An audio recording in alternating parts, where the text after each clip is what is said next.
Welcome to Bimari. Bimari có số phẳng về lượng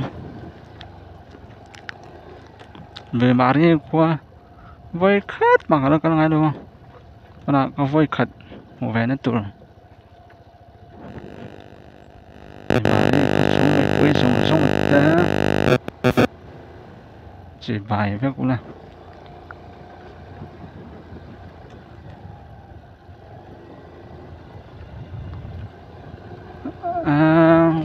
Welcome to Bimari thì thọ phẳng hắn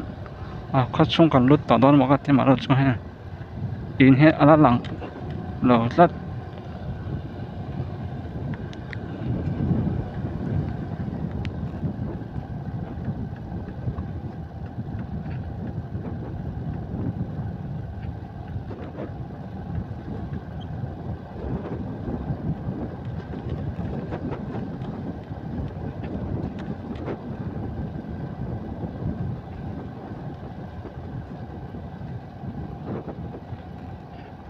nó sáng lâu này ha phố còn lút tỏ đón một cái chứ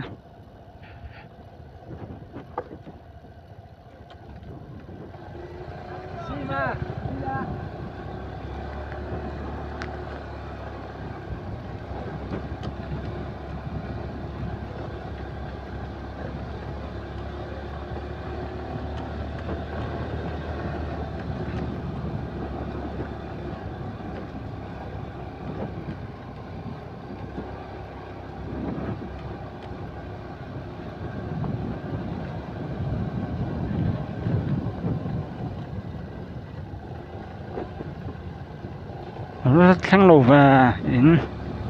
in về bắt số là lăng lâu về sáng tối một cái chứ tạt nóกันđâu nhỉ không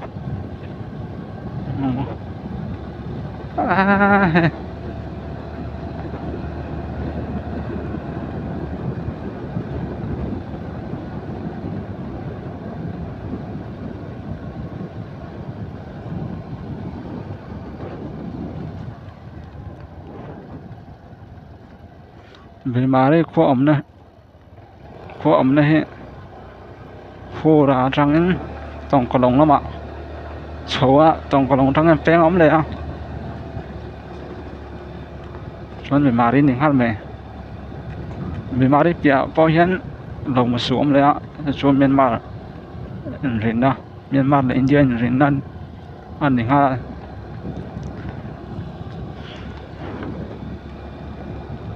lồng một số làm bôi còn chắc béo mà rồi số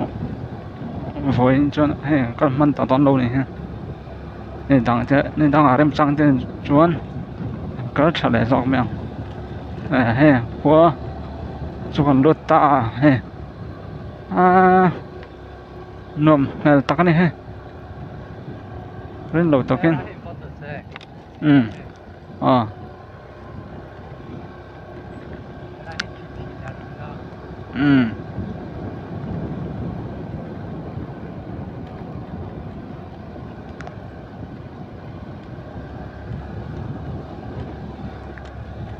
con pon này trả góp mà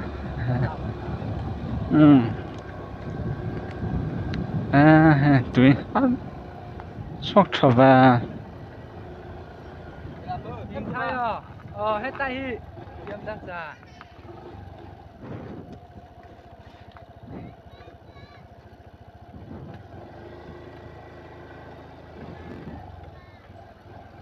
routine sao hả buộc ha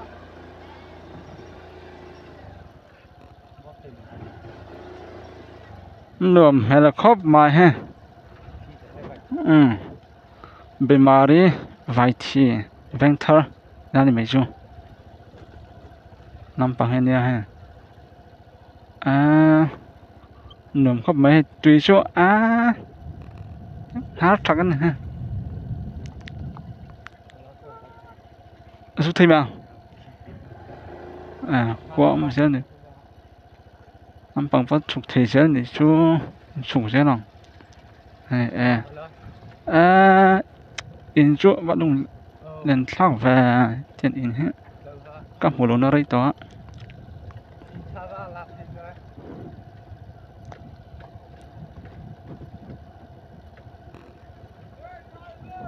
mà cứ à cứ số bộ cứ xong là ta sang cả cái gì đó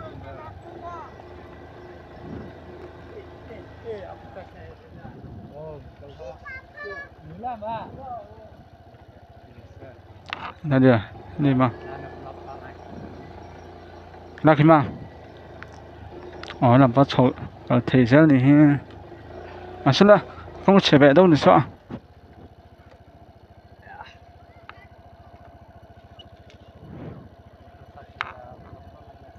vừa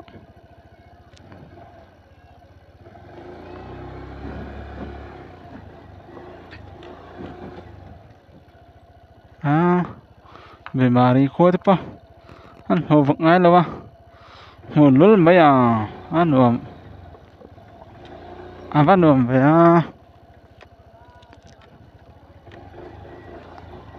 cũng nắm bằng cỡ nó cái chẳng ai lại có chuyện pa he冲的我落到那看看村上不了làm lâu dòng ta là chưa thấy liền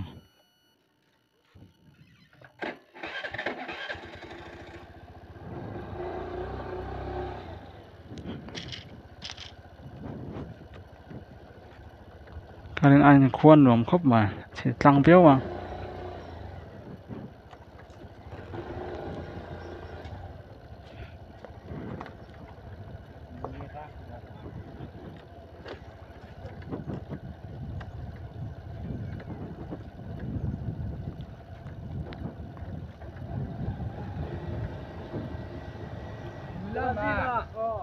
Mali pa hay à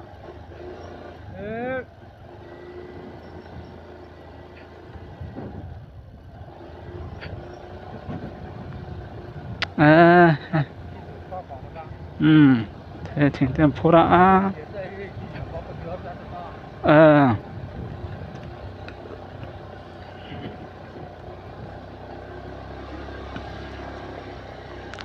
nên mình bịa lúc à khu an tin anh ấy cho lại bên hình bên thở để tỏ ha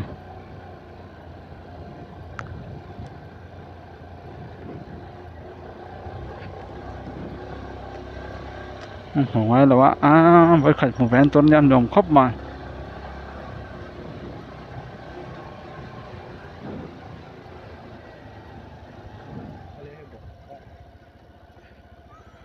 là chúng ta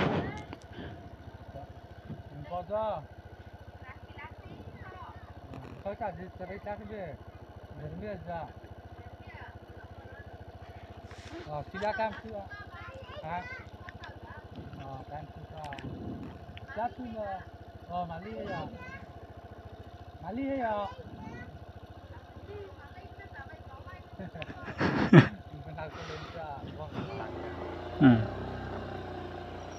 số là bằng sân thấy về là chung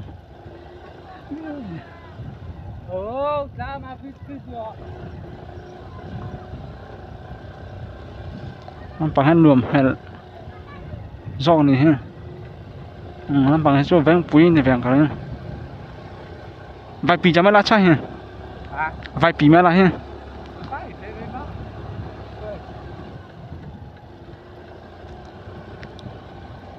ở đây được cái chữ trộm phai ha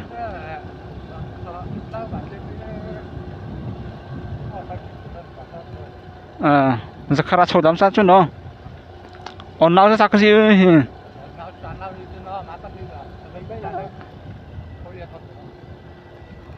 à gì à ham ta là sao làm kia không có biết mà cái kia là gắt à cái gì nào vậy là do khám bao nó hay đồng số lắm à khi ta cứ thế mang kìa nó bằng cái chầu về là thùng á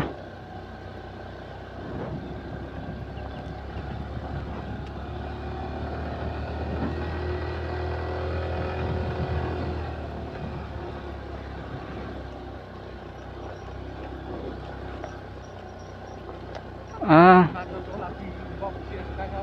nó nuông về nó bằng hiên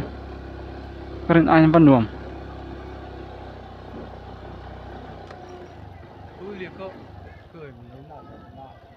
à hay mà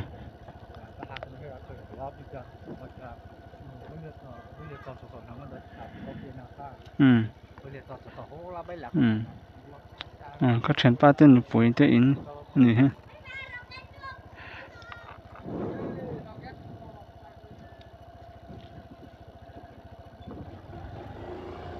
bằng cái hàng block rồi phát tiếng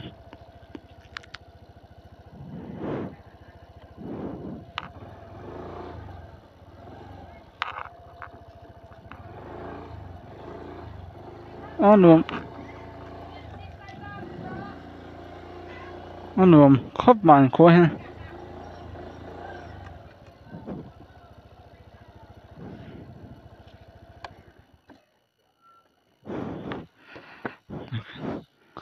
cái nào có đường sân dòng lẻng bị hiên cần là lẻng số 5 bằng số thấy toán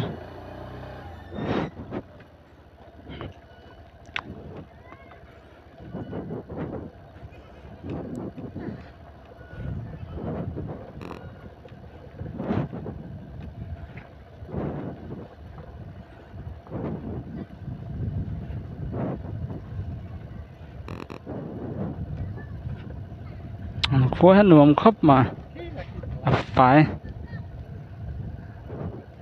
phải bóc xe in hết giả borvel nha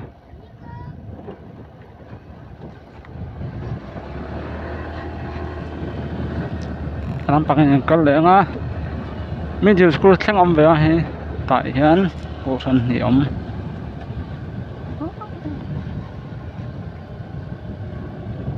nó bằng phải ý nó bắt tấm về thế này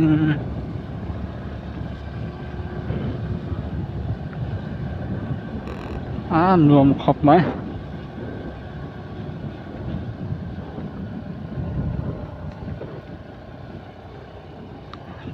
rưỡi ta sắm khi chưa rưỡi có he lúc ta sắp sát tầm cái ai in hết tấm nó bằng hết school mấy gì school nghe không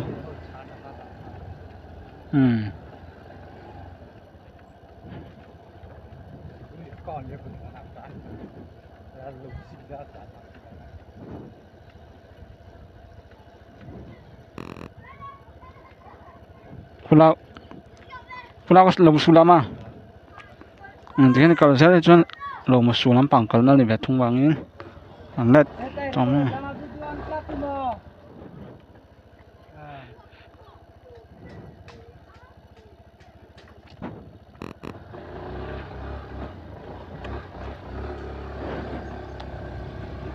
net để tóm anh thì anh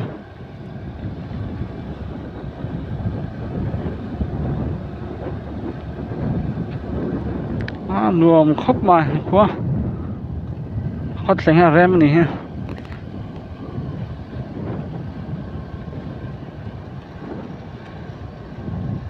từ lại hắn local church bị mari ECM qua church này biết in pan này nợ biết in pan anh pan này nợ khóc mà ha vì không mà về cái vô bám tơ mà para pa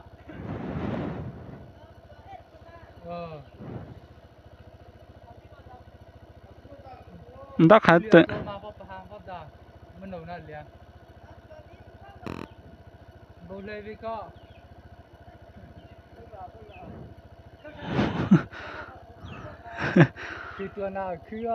hay cái chuyện ba tên sống tên lâu bia làm hai cái này ha mà bắt phải làm gì mà đã vô bắt tôi đi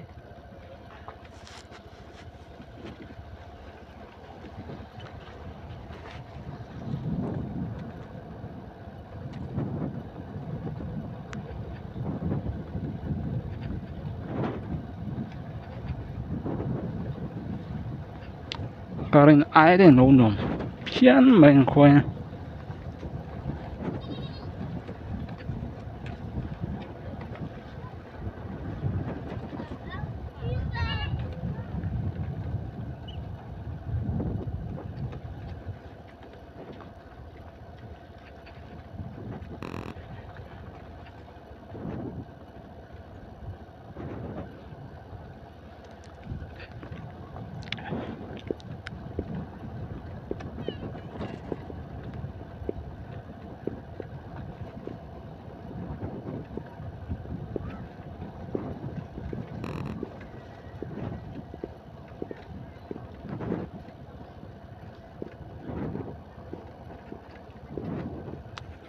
sao tôi còn biết sẵn có